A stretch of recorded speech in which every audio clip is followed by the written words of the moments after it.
दोस्तों GTL infra की बात करें तो कल इनकी मीटिंग थी। मीटिंग का एजेंडा हमारे सामने आ चुका है। कौन से प्रस्ताव पास किए गए हैं वो इस वीडियो के माध्यम से हम डिस्कस करने वाले हैं। साथ में कंपनी की तरफ से Q2 की तैयारी हो चुकी है। आने वाले समय में Q2 का रिजल्ट भी हमारे सामने होगा। क्या रिजल्ट में इस बार कुछ चमत्कार देखने को मिल सकता है? क्या ये छोटा सा पेनी स्टॉक जिसकी प्राइस ₹1 के आसपास है कुछ कमाल कर सकता है? वैसे अगर आप देखें तो फंडामेंटली कंपनी बहुत वीक है और काफ़ी ज़्यादा डेट भी है और इस हिसाब से देखें तो ये निवेश का जरिया नहीं बनता है। लेकिन जिस सेक्टर में कंपनी काम कर रही है उस सेक्टर को सरकार की तरफ से बहुत सारी रहमो करम मिल रही है। यानी इस समय सरकार की तरफ से जिसको खास सपोर्ट किया जा रहा है वो 3 सेक्टर है, जिसमें आप एक देख सकते हो टेलीकम्युनिकेशन सेक्टर मुख्य है। इसके अलावा यहाँ पे पावर सेक्टर को सरकार की तरफ से बहुत सारा सपोर्ट दिया जा रहा है और एक टेक्सटाइल सेक्टर है जिसके ऊपर सरकार की पूरी रहमो करम है। इन सेक्टर को PLI स्कीम का बेनिफिट भी दिया जा रहा है क्योंकि सरकार के लिए इस समय ये 3 पिलर ऐसे जिनको मजबूत करना जरूरी है। आने वाले समय में इनकी वजह से ही हिंदुस्तान ऊपर जाएगा। ऐसे में देखें तो टेलीकम्युनिकेशन सेक्टर के लिए सरकार की तरफ से हर तरह से बेनिफिट दिया जा रहा है। आप देख सकते हो पिछले दिनों जब वोडाफोन आइडिया डूबने वाली थी, जब प्रमोटर ने हाथ खड़े कर दिए थे, तब भी सरकार की तरफ से इसको सपोर्ट दिया गया। सरकार ने इसके अंदर स्टेक ली और वोडाफोन आइडिया को डूबने से बचाया। तो ऐसे में हमें लगता है कि जीटीएल इंफ्रा भी आने वाले समय में डूबने की संभावना बहुत कम है। यानी कोई प्रॉब्लम भी होगी तो सरकार अपनी तरफ से जरूर कोई हेल्प करेगी। जिस तरह से हम देखें तो सुजलॉन एनर्जी में भी सरकार की तरफ से बहुत बड़ी हेल्प की गई, एक तरह से उनको बेल आउट पैकेज दिया गया। तो इन सेक्टर में जिनमें सरकार को पूरी गहरी रुचि है उन सेक्टर में फिलहाल डूबने की संभावना कम है। तो हो सकता है कि जीटीएल भी आने वाले समय कुछ कमाल करे। वैसे ये स्टॉक एक तरह से देखें तो ऑपरेटर के हाथ में खेलता है। एक तरफ आप देखें तो ये 1.30 से फिर से दौड़ना शुरू हो चुका है, तो इसमें शॉर्ट टर्म में अच्छा पैसा कमाने की संभावना बनती है। लेकिन अगर आपका नजरिया लॉन्ग टर्म का है तो निवेश बहुत ही सोच समझ के और थोड़ा सा करें। यहाँ पे अगर आप देखें आज की बात करें तो स्टॉक 1.40 पे आ चुका है। जहाँ पे हमने अपर सर्किट लगते हुए देखा तो 1.30 से स्टॉक फिर 1.40 पे आ चुका है। यहाँ पे बड़ी अपडेट निकल के आ रही है। कंपनी की 19वीं एनुअल जनरल मीटिंग कंप्लीट हो चुकी है कल, लेकिन ये एक्सचेंज को जानकारी इन्होंने बहुत ही लेट दी, इस वजह से कल हम इसको कवर नहीं कर पा रहे। तो आज ही हम इसको कवर करेंगे इसमें क्या क्या रेजोल्यूशन पास हुए। तो यहाँ पे जो सबसे बड़ी बात निकल के आ रही है, तो सबसे पहले तो कंपनी ने ऑर्डिनरी रिजोल्यूशन के माध्यम से जो Q1 का रिजल्ट था उसको पास करवाया। अब यहाँ पे देख सकते हो इसके फेवर में जो वोट पड़े वो 99.46% पड़े और इसके अगेंस्ट जो वोट पड़े वो 0.54% है। तो ये रिजोल्यूशन पास हो चुका है। यानी जो Q1 का रिजल्ट था उसको सबने मान लिया है, शेयर होल्डर ने भी उस रिजल्ट को अप्रूव कर दिया है। अब जो सेकेंड रिजोल्यूशन था, जो कंपनी के डायरेक्टर है मनोज जी तिरोड़कर, ये रिटायर्ड हो रहे थे अपनी पोस्ट से, तो इन्होंने अब फिर से उसको रीअपॉइंट करने के लिए अपनी तरफ से उन्होंने यहाँ पे प्रस्ताव रखा था और उस प्रस्ताव को भी पास कर लिया गया है। तो यहाँ पे देखें तो जो वोट पड़े इसके फेवर में वो 99.47% वोट पड़े और इसके जो अगेंस्ट वोट पड़े वो है 0.53%। तो इस प्रस्ताव को भी पास कर लिया। यानी अब जो डायरेक्टर है वो मनोज जी तिरोड़कर ही होंगे आने वाले समय तक। इसके अलावा एक बड़ी अपडेट और निकल के आ रही है।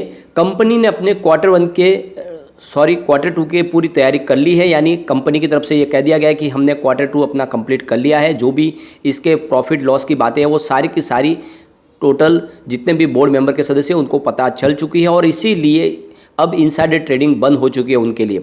तो सेबी ने लॉ बनाया जिसके तहत एक बार रिजल्ट की जानकारी सामने आ जाती है उसके बाद में कंपनी से संबंधित जो भी लोग हैं, चाहे उसके बोर्ड मेंबर्स हो या फिर प्रमोटर ग्रुप से हो या फिर एम्प्लॉयज हो, सबके लिए इनसाइडर ट्रेडिंग बंद हो चुकी है। यानी वो ट्रेडिंग नहीं कर पाएंगे। तो ये जो ट्रेडिंग विंडो है इनकी, ये शनिवार से यानी कल से 1 अक्टूबर से उनके लिए बंद हो चुकी है और ये ट्रेडिंग विंडो तभी खुलेगी जब वो अपना रिजल्ट डिक्लेयर कर देंगे। उसके 40 आवर्स के बाद में ही वो नॉर्मल ट्रेडिंग कर पाएंगे। तब तक के लिए ये ट्रेडिंग को सेबी ने रोक दिया है। तो एक नए लॉ के जो बनाया गया था उस लॉ के तहत अब ये ट्रेडिंग रुक गई है। अब वो नॉर्मल ट्रेडिंग नहीं कर पाएंगे, तभी कर पाएंगे जब एक बार उनका रिजल्ट हमारे सामने आ जाएगा। तो ये बड़ी अपडेट निकल के आ रही है। यहाँ पर एक बड़ी अपडेट और निकल के आ रही है।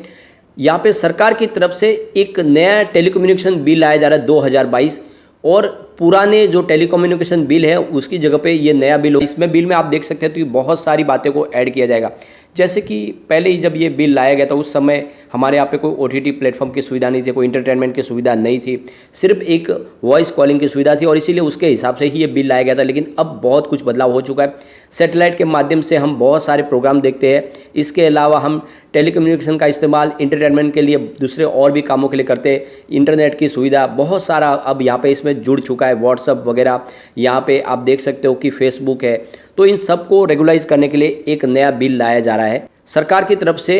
हमारे जो टेलीकॉम मिनिस्टर है अश्विनी वैष्णव, उनका कहना है कि आने वाले 6 से 10 महीनों में ये बिल हमारे सामने होगा। इससे पहले देखें तो जो सबसे पहले हमारा 70 साल पहले जो हमारा इसका लॉ बना था वो इंडियन टेलीग्राफ एक्ट था जो 1885 में बना था। उसके बाद में देखें तो वायरलेस टेलीग्राफी एक्ट आया था 1933 में, ये अंग्रेजों के समय के कानून है। उसके अलावा अगर आप देखें तो टेलीग्राफ वायर जो एक नया कानून लाया गया था वो 1950 में देश आज़ाद होने के बाद लगाया गया था। उसके बाद में टेलीकम्युनिकेशन सेक्टर के लिए कोई भी नया लॉ नहीं बनाया गया और जो पुराने लॉ उसके हिसाब से ही सारा का सारा कारोबार चल रहा था। अब जब नई टेक्नोलॉजी आ चुकी है तो ऐसे में एक दूसरों के हितों के टकराव न हो, इसके लिए एक नया फ्रेमवर्क लाना जरूरी है। उस फ्रेमवर्क के माध्यम से सबको अपने अपने अधिकार मिल सकते हैं। अब आप देख सकते हो कि OTT सुविधा आ चुकी है। इसके अलावा देखें तो मैसेजिंग प्लेटफॉर्म बहुत सारे आ चुके हैं, जिसमें व्हाट्सअप है, Telegram, Signal, Messenger, Duo, Google Meet, ये सारे के सारे जो प्लेटफॉर्म है इनको रेगुलेट करना जरूरी है। इसके अलावा देखें तो बहुत सारी टेलीकॉम सर्विसेज है, जिसमें आप देख सकते हो एयरटेल, वोडाफोन, जियो, इन सबको भी रेगुलेट करना जरूरी है। इसके लिए एक नया लॉ की बहुत ज़्यादा ज़रूरत है। अब अगर आप देखें तो एक तो 5G टेक्नोलॉजी आ रही है जो बिल्कुल नई है। इसके अलावा आप देखें तो अब डायरेक्ट सैटेलाइट से इंटरनेट की सुविधा मिलने वाली है। तो ये बहुत सारी बातें जिनको एक तरह से रेगुलेट करना बहुत ज़्यादा ज़रूरी हो गया है। और जिस तरह से इस बार अब सरकार ने एक और नया निर्णय लिया है, जितने भी इंटरप्राइजेस है उनको डायरेक्ट स्पेक्ट्रम दिया जा रहा है और वो स्पेक्ट्रम की नीलामी जो है उनको डायरेक्ट मिल रही है। अब उनकी सेवाएं वो खुद शुरू करेंगे। तो ये सारी जो बातें हैं इसके लिए एक नया कानून लाने की जरूरत है और इसको सरकार अब जल्दी से जल्दी नया कानून लाने वाली है।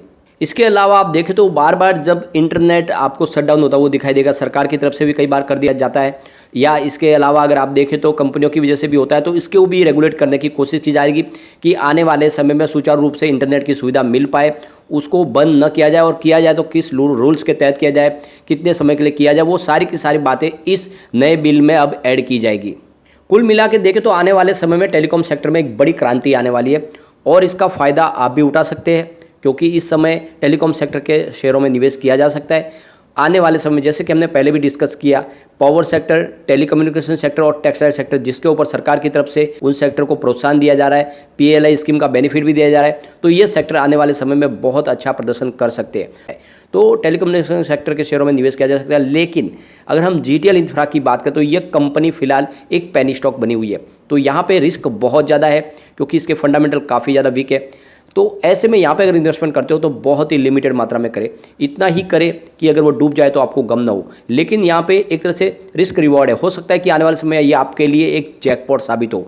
अपर सर्किट में ही ये स्टॉक 100 को भी क्रॉस कर सकता है, ऐसी भी संभावना बन जाती है। तो इसीलिए रिस्क के साथ में ही इन्वेस्टमेंट किया जा सकता है। और जो शॉर्ट टर्म में पैसा कमाना चाहते हैं उसके लिए तो ये काफ़ी अच्छा जरिया है। 1.30 के आसपास आप इसको बाय कीजिए और 1.50 के आसपास सेल कर दीजिए। तो ये तो लगातार सब करें, उसमें आप भी कर सकते हैं। लेकिन फ्रेंड, कोई भी इन्वेस्टमेंट करने से पहले अपने फाइनेंशियल एडवाइजर से एडवाइस ले ले या अपना खुद का रिसर्च करें, क्योंकि मैंने वीडियो आपके एजुकेशनल पर्पज़ के लिए ही बनाया। वीडियो पसंद आए तो लाइक से जरूर कीजिए और चैनल को सब्सक्राइब कर दीजिए। Thank you friend.